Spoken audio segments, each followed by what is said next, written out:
Well, good morning. My name is Ledford. I'm the president of MountainStar Sports Group. Welcome here today to Southwest University Park. Earlier in the year, we announced MountainStar's interest in bringing an MLS team to El Paso as part of the ongoing effort to improve the quality of life in our region. We emphasized at that time that there are several key attributes that MLS looks to when they're evaluating a potential new market. One is ownership. Secondly, is it the probability of having a first-class, state-of-the-art downtown stadium. And third is demonstrated public support. And that's really what we're here to talk about today. Today, as part of our effort here in El Paso, Juarez, and Las Cruces, we are pleased to announce that we are officially launching initiatives to demonstrate that public support to bring MLS to the Borderplex region. A new website, bringitmls.com, that is bringitmls.com, focuses on enlisting that regional support that's going to be so important in this effort. We want fans in this region to go to bringitmls.com, connect on our Facebook page, and there will be an opportunity to demonstrate your interest by signing up for future newsletters. There will also be an opportunity to indicate an interest in purchasing season tickets in the future. This is an obvious, important component to any region's attempt to attract an MLS team. We need to demonstrate to Major League Soccer that there is significant interest in the El Paso, Juarez, and Las Cruces region for their sport, and we need to do it in as big a way as we possibly can. So again, bringitmls.com is the location for fans to go to using social media. There'll be an opportunity as well to use the hashtag BringItMLS, which will give us an opportunity to track that level of interest and for it to spread in a viral manner throughout the region. Also mentioned that a new downtown state-of-the-art stadium is an important part of the evaluation process, an important part of the ingredients for success in attracting MLS. And I will indicate that while they're still very premature, we've had healthy discussions with the city and the county regarding our interest in bringing MLS to the Borderplex. I would also note that since this is a regional effort, we fully expect that multiple municipalities will be involved for this effort to be successful. We believe, in closing, that the Borderplex region, El Paso, Juarez, Las Cruces, offers many attributes to MLS, many unique attributes, including a very enthusiastic and supportive community. BringItMLS.com, our website, our Facebook page, hashtag BringItMLS is the opportunity to demonstrate to the MLS community the level of interest that exists here. I'm happy to take any questions. With a number of pretty large cities, Atlanta and Minnesota, talking about Sacramento, which is involved, Austin, San Antonio, which also has its own stadium.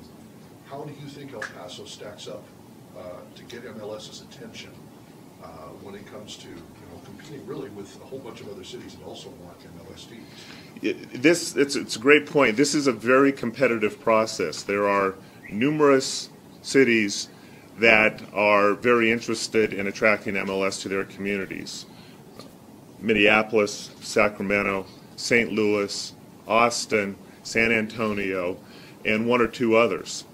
And from our perspective, we think El Paso does offer a number of unique attributes, and that we speak directly to those key elements that MLS is looking at. We think our ownership group is ideal for MLS.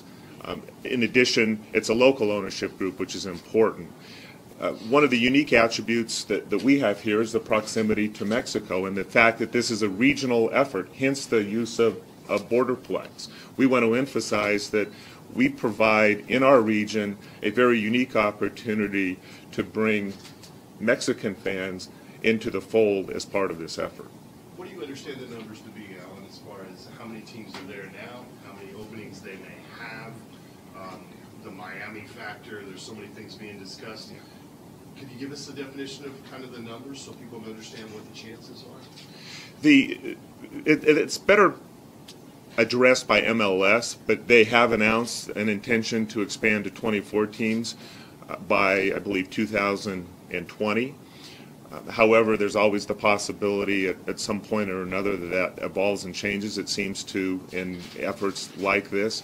Our goal is to be prepared as quickly as we can to put our best foot forward in the short term, but we also recognize that this could be a long-term effort, and MountainStar is in it for the long term. As far as they get telling you, what are they telling you? What are they saying? Or you guys could be one of, there's 6 cities looking, there's 3 spots. What do you understand? In a process like this, they don't get into those levels of detail, and it's frankly not for us to comment on. It's very early in the process, and we are in the early stages of our efforts. Our focus is to control those elements that we can control, put our best foot forward, enlist the support of the general public, of the corporate community, and to demonstrate that to MLS. At a certain point, the decision is not in our hands. It's ultimately in MLS's, but we certainly want to do everything that we possibly can to demonstrate that there is significant support here, and we will put our best foot forward. How much weight will that demonstrated support through this website, through these hashtags, how much weight will that carry with MLS? They've identified that demonstrated public support as one of the key attributes that they look at, so it's very important in this effort. It's also important that it come from the entire region. So we are talking about the borderplex, El Paso, Juarez, Las Cruces, and when you take into account the population of that entire region, it's significant. In fact, I think in terms of metro areas in North America, we're the largest without an NBA, Major League Baseball, NFL, NHL, or Major League Soccer team. Some of the cities that were mentioned, Sacramento, San Antonio, Minneapolis, they already have essentially what are second division teams, and their infrastructure is very set, and those teams have been very successful. The fact that El Paso doesn't have that, is that even a bigger challenge for the MountainStar to kind of get the MLS's attention? And 2, have you all been in contact with the MLS or Soccer United Marketing since July when the Chivas came into town? We certainly have been in touch with MLS, and there are opportunities to continue to demonstrate public support. A USL Pro team is one of those. We've not had any significant discussions about that. There's always the possibility of bringing additional exhibition matches to the region, and that's something that we're open to, and a conversation that we will certainly seek out with all the appropriate parties. Is, in talking about building a new stadium, is that contingent upon getting a team? I mean, how are your discussions with the city and the county to try and make that happen?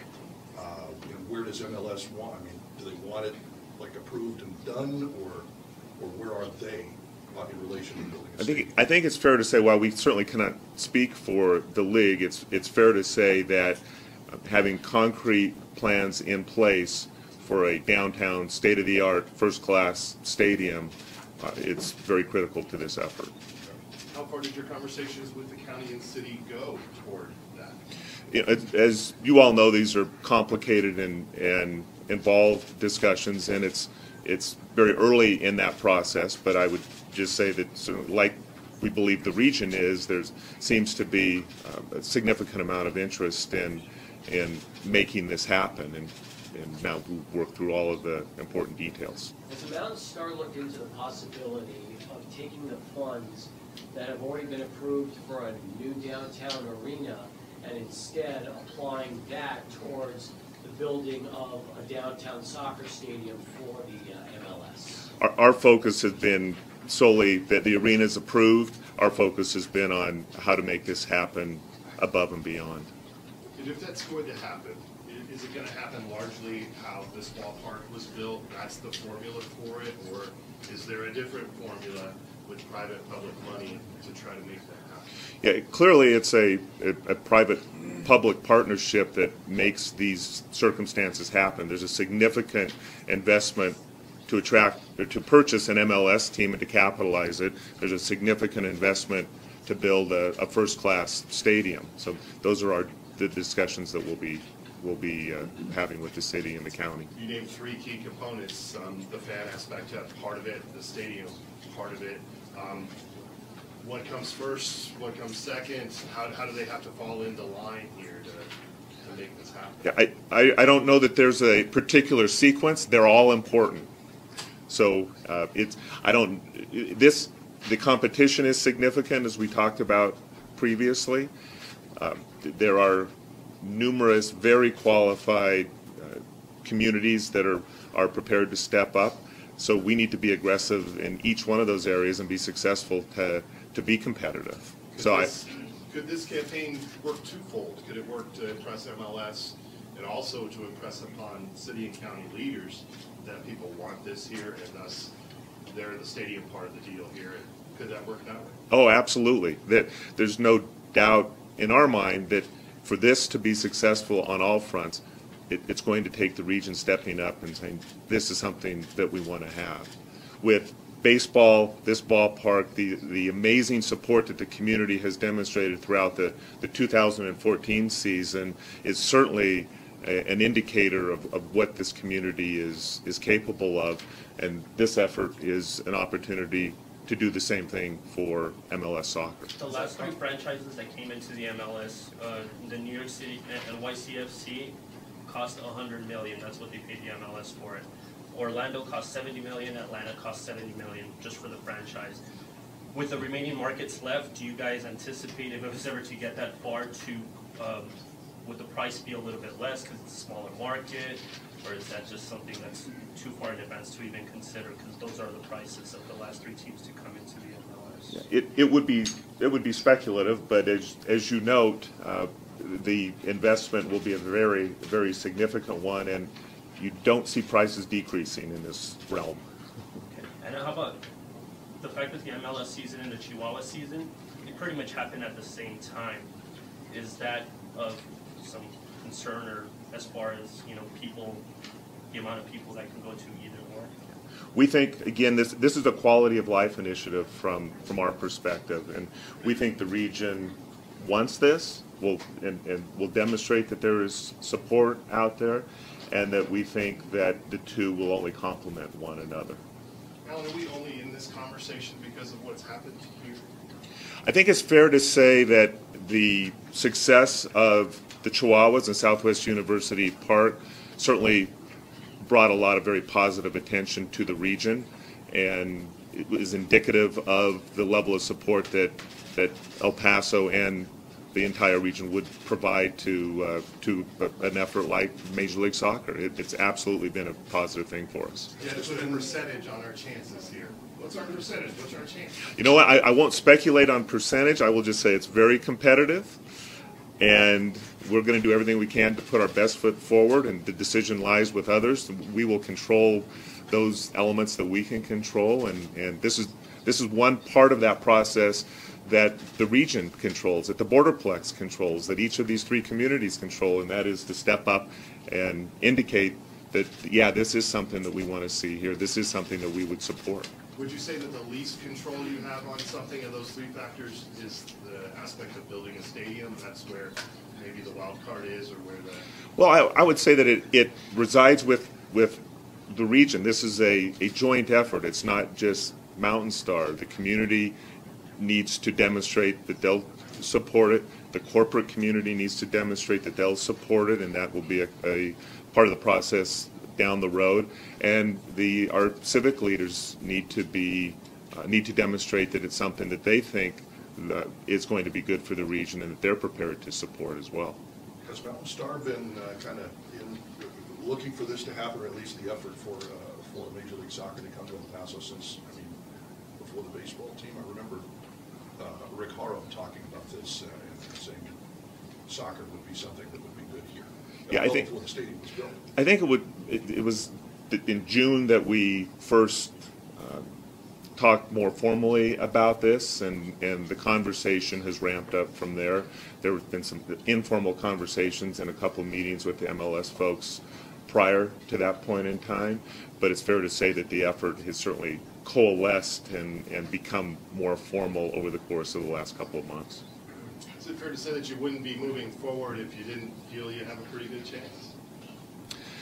Yes, I mean, it would certainly, we want to know that, yes, this is a possibility. We think that there is very stiff competition, and we think that we're going to have to put together a very, very good case to be successful, and that's what we intend to do.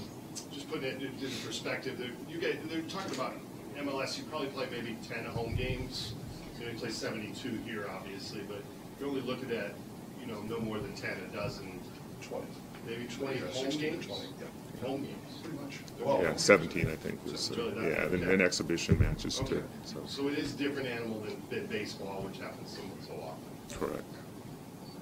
Has MLS given you a timetable yet on how long the process might be before they decide to make a decision?